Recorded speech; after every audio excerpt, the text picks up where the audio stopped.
Let's start with the first question. The first question we have, which article? It's a very easy question, and this question I put because in CLAT PG 2015 this question was asked.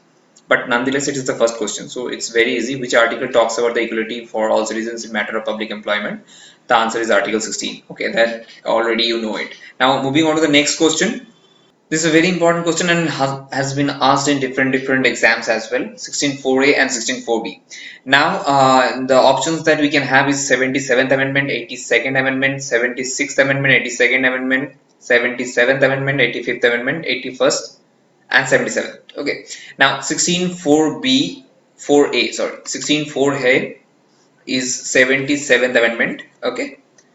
And 4b is 81st Amendment. I hope you remember this thing through this particular 4A and 4B was inserted. Okay. Now regarding 82nd Amendment, it is also important amendment regarding your reservation. Why I'm going to tell you in the later part of the video, and 85th as well.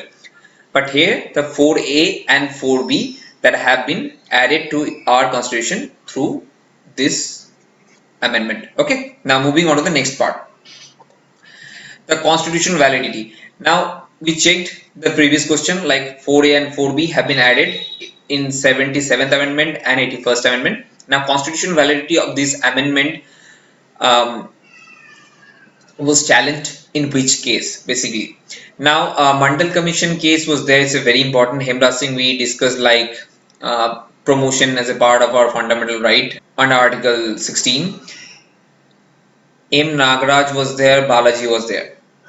Now, basically 4A and 4B, why this constitutional validity have been challenged? Because after the inclusion of 4A and 4B, there are a lot of new things have been added, like carry forward rule. Okay, carry forward rule, and also like catch up rule.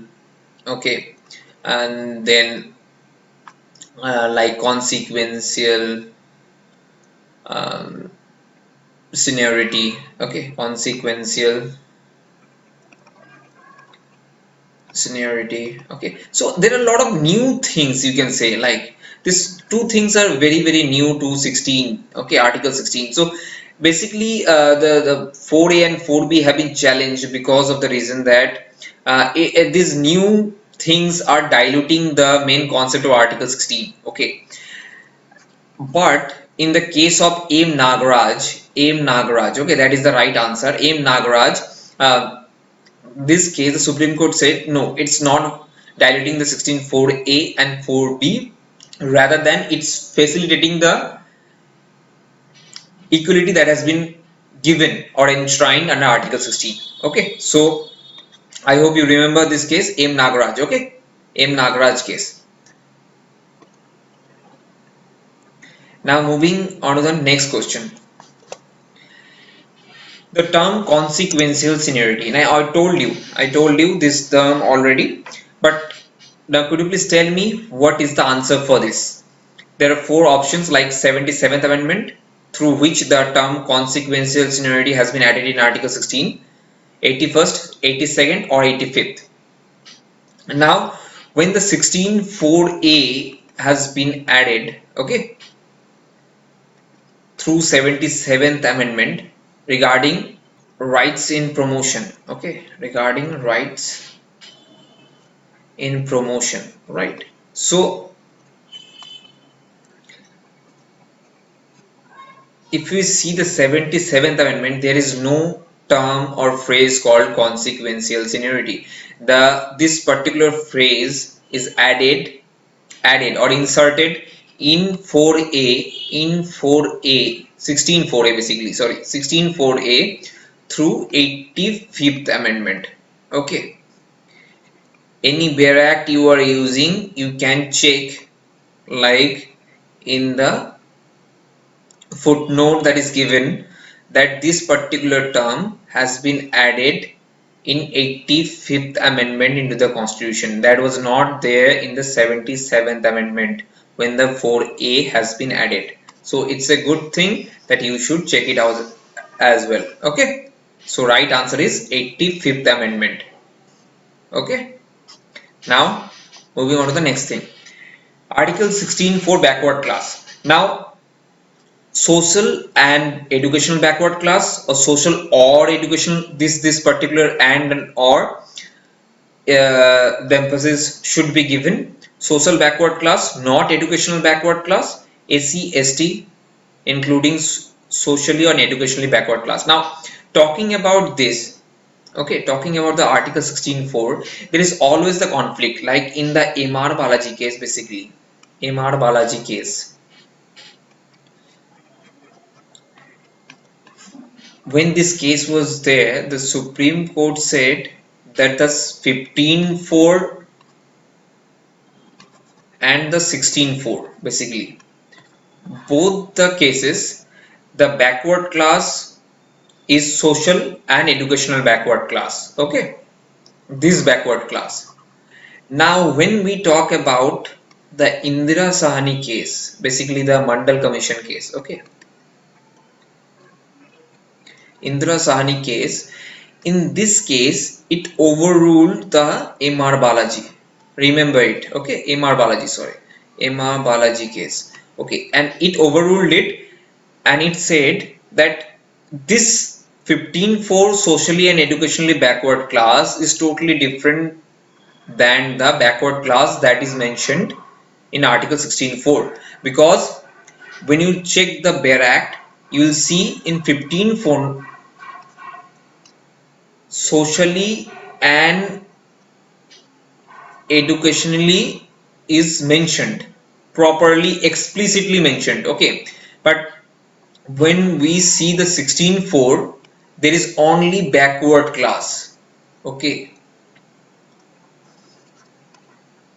there is no prefix of socially and educationally backward class. यहाँ पर कुछ नहीं है, okay, there is no prefix, only backward class have been mentioned. So here is another difference, okay, you will look forward to it also, like socially and educationally backward class is mentioned in 15.4, whereas in the 16.4 only backward class has been mentioned. Okay, now this 15.4 and 16.4 is there.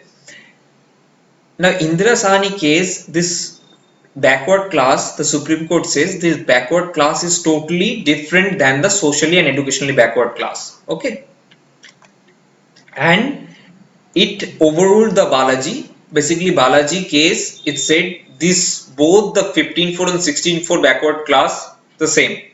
What same? Socially and educationally backward class. Okay, now Indira Sahni case told that Balaji hatao, and this particular, this 16.4 जो case है regarding that, it includes a lot of other things including socially and educationally backward, like SC, ST, other backward class, including socially and educationally backward class, everything will be included. So answer would be this, okay, rather than socially and backward class. Mind it, like this MR Balaji, okay, this has been overruled by Indira Sahani and saying this would be the answer. Okay, now talking about the next article 16.4. now whoever reads the article 16.4 in toto, they can answer this question very well. What it talks about: proportionate representation, adequate representation, balanced representation, and one and two both. Proportional or adequate? The answer is adequate representation. Why? It's given in the Bare Act. Go and check it out. Article 16.4 is there, okay, where it talks about the adequate representation only, not this, not this, not this. Okay. Now talking about the what was the majority and minority ratio in the Indira Sahni case. Indira Sahni case में majority minority ratio क्या है? 5:4, 5:4, 6:3, 7:2, or 8:1? The answer for this is 6:3. Okay, 6:3 is the answer. Now, who were the judges who gave the majority judgment? Basically, majority judgment: Jeevan Reddy, Kania, Venkatachalaya, Justice Ahmadi, Justice S.R. Pandian, Justice S.B. Sawant. Now, who were the dissenting judges? The dissenting judges are Justice Kuldeep Singh,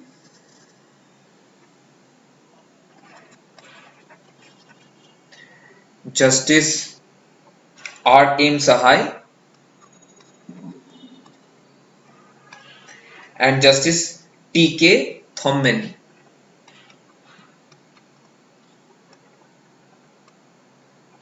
Okay, so 6 is to 3. Okay, so this is the majority and minority ratio.